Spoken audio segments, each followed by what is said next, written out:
Welcome everybody, I am Voiceless here, or this is actually for my DeviantArt friends, people who know me as Bro Steve. This is going to be a tutorial on how to do the Ponies in Real Life stuff. And I'm going to be using this old picture that I decided not to use previously, and just use it just to show you guys how to do it really quick. I don't want to make this video very long, because I was just at a concert and my body hates me right now. So let's just open up Photoshop. I use Photoshop CS5 Extended, as you can see right there. It's pretty awesome, I'm not gonna lie. I love it with all of my heart. But alright, here we go. I really hope that doesn't show up in the recording. But anyway, onward. Alright, just open a new document. Those are my meme faces. Don't look at those. Those are bad for you. Alright, open the picture. It's a pretty decent sized picture. Gonna hide that for right now. First, I should have probably picked a vector to do this with. So let's go to DeviantArt here. Go to groups and type in vector, which, as you can see, I do quite often. Okay, I found it. Let's scroll down here, and who are we gonna put in this picture? Who haven't I done yet? All I do is dash, really, because that's kind of the series that I'm doing. Even though I don't really want to have it just be dash anymore. I don't think, anyway. Let's do Twilight. Twilight is like second favorite pony for me. So let's find a decent picture that we can use. That is weird. Why would good? I like it, but you know, whatever. Let's use this, and it is a homemade vector. So I'm gonna leave this guy a comment saying, "I love this. I'm most definitely going to be using it for a picture. If that's cool with you, bro." Why did I need to narrate that? And I'll put that little face there, because that makes all the difference in the world, people. Add comment. I'm gonna leave this up because one super important thing to remember when dealing with other people's work is to credit the person that you're using it from. I had a big issue with the group because of this, and it's all taken care of and it's all better now. Everyone learned their lesson, and you know, we live, we learn, you know, whatever. But I'm gonna leave this open just in case she responds, and plus I need to remember her name, Stardust X13. You are amazing for making this, so I hope you watch this. I hope you see this video, because I love you, and you're beautiful and sexy. You are sexy full. I'm gonna stop talking.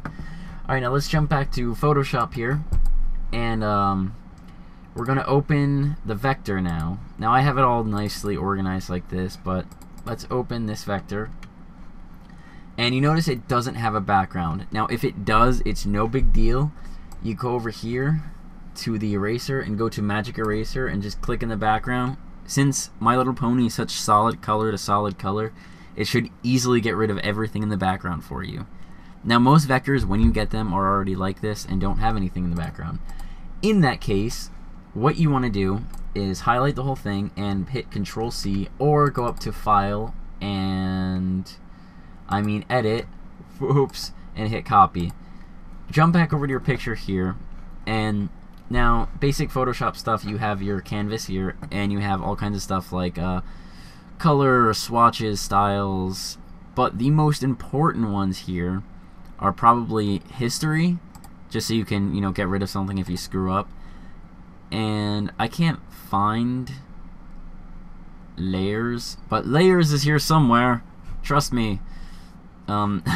Open layers and you'll get this thing.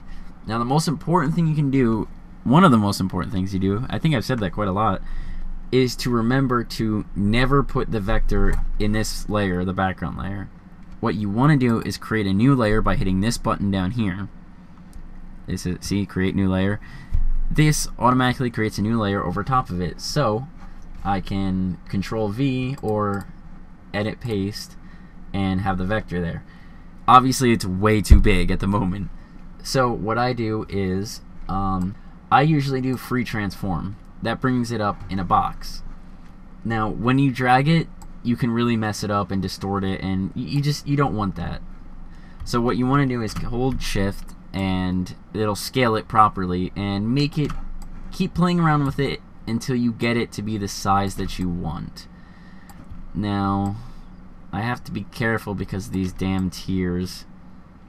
This is actually a hard one. Why did I choose this? Alright, that looks about right, to be honest. So I'm just gonna hit enter, and there we go. New resize and everything.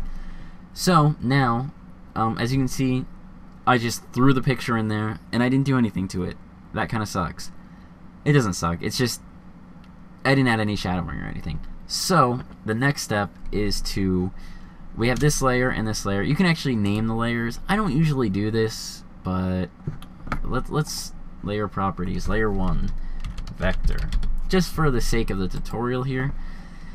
And we're gonna want to create another layer, and give me a second because I honestly forget if it goes over or under. Oh, this one goes over like this. This is going to be shading with exclamation points. You see that? That's nifty. Now what you want to do is, in your little control panel here, you have the shading layer highlighted, and go to opacity. Change it to about 31, around there. Anything will really do. It really depends on the intensity of the shadows, the brightness of the lights, and all that. So next, this is what I do. Now keep in mind what I do is probably a lot different than what some other people do, so I'm showing you my personal tutorial on how I make these pictures. I click on the paintbrush and make sure black is selected. Set the hardness to 0 and set the size. You just kind of have to guess with the size. Just find one that's gonna work. And as you can see from the bag and from other things, the light source is from this side of the room. So this means most of her shadow. Oh, mess up number 1. For the this isn't for the shading. This is for shadow. Yeah, I don't know why this was like exciting. Put the shadow layer between the vector and the background layer. This way it won't show up on the vector, but it'll show up on the background. And since the light source is coming from that side of the room, you just kind of draw in her shadow on the ground here, what it would be. And because of her head is there, I'm gonna bring it out here a little bit. And the horn, you know, whatever looks good. Whatever looks good to you at the time. I think that looks fine, but I'm a lazy bastard and I just don't want to do any more. And now you have this shadowing. The shadow for Twilight is now in the picture. Makes it look a little more real. And with this, like the opacity, you can change it. See what I mean by the intensity of the shadow? You can make it, well, obviously like a black hole, or you can make it just a little more intense, or tone it down to where it's just nothing. I usually find around 30 to 40 is a good median. I'm gonna put this one up about there. Yeah, that looks good to me. And I'm just doing this all by eye. Like, I'm not a professional with this, but you know, we do what we can. And now for the next part. The next part is the shading on Twilight herself to make it look like she's more there. Go over to your layers menu here and click the new layer again. We're gonna call this one shading, and I actually have this one right this time. What you want to do for shading is zoom in a lot. It makes it easier. The bigger the monitor you have, the easier this is, to be honest, because you can zoom in pretty far. But what you have to do here is kind of use common sense. Now, I did have a tablet, but it wasn't actually mine, it was my brother's, and it was a lot easier to just pencil in the lines that I needed, you know what I mean? but my brother took it back, so I need to actually go buy one of those. So I've been using a mouse, and get about the right size. You don't want to make it too big, you don't want to make it too small. But for the tool I like using for this, now some people like using the same method that I did for the shading, or the shadow. I don't like that. I use, even though it's probably not the best thing to use, I use the burn tool. That is way too big. I use the burn tool because the burn tool keeps the color and everything of what you're working on, but it also, it just looks really nice. It turns out the best, I think. So right now, let me jack that up a little bit. Let's shade Twilight, and I am gonna, ooh, I made it really tiny. Don't even know how I did that. I'm gonna put that down there for the moment because it's taking up my room. Alright, let's start down here. And I try not to color in the dark purple. God, I keep messing up. This is an awful tutorial, guys. I am sorry. Delete that layer. Take your vector layer and duplicate it.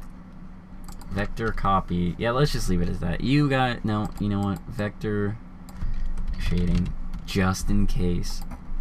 And leave this one above it, I think.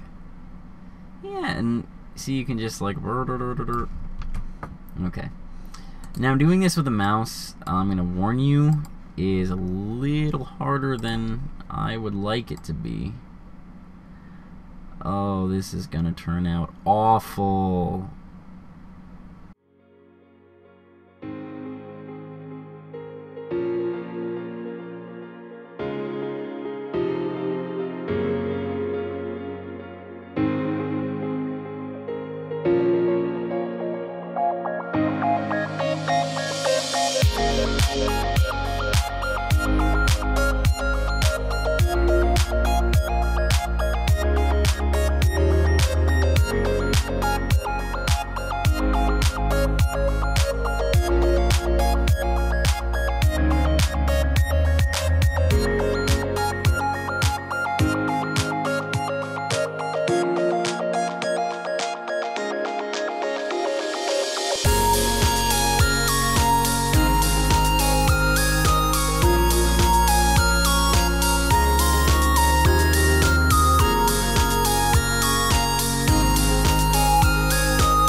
Okay, now that we're done with this shading, that's a very fast shade job, and I don't think I really like it, but I really just want you guys, you know, to get the point of shading and all of that good stuff. I'm just gonna darken her tail a little bit here, because it is in the darkness.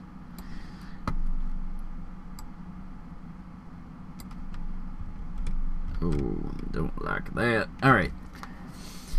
So, very fast shade job, and now you notice in the picture she still sticks out quite a bit, and it doesn't exactly look, you know, all that awesome. So the next step is to go up here to filter, and I believe it's noise, add noise. Now I can't make this any bigger, but oh, I can just make this smaller. Now do you see how when I had it zoomed in that it added noise to it. So it makes it, you know, kind of look like it's not really, it matches the graininess of the picture. And 12, let's look at the actual picture down here. Okay.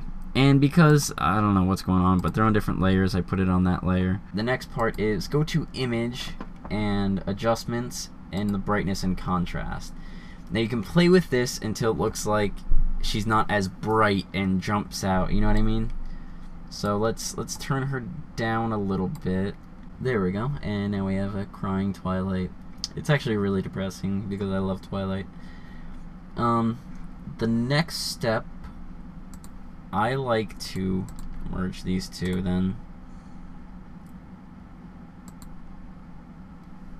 There we go. Now those two are merged, and the same burn tool, if you can access this, I don't think I told you this, by holding the left mouse button and it brings up this little menu. The burn tool makes things darker while the dodge tool makes things brighter. So I like to take this and where I know the light is directly hitting her, kind of going over it, and this is just murdering my computer for whatever reason, and just kind of making it a little bit brighter since we know that this side of her is against the light. Alright, now let's take a look, and we have the light coming from, obviously, the light over here, and everything is looking pretty good at this point. Now I want you guys to keep in mind that this is a very rushed job and I don't have the proper tools that I would like to have. So I really don't think this one is on par with my other photo manipulation things. But for the moment, I'm happy with it, and I told everyone how to do it, and that's what really matters. That's what I wanted to do.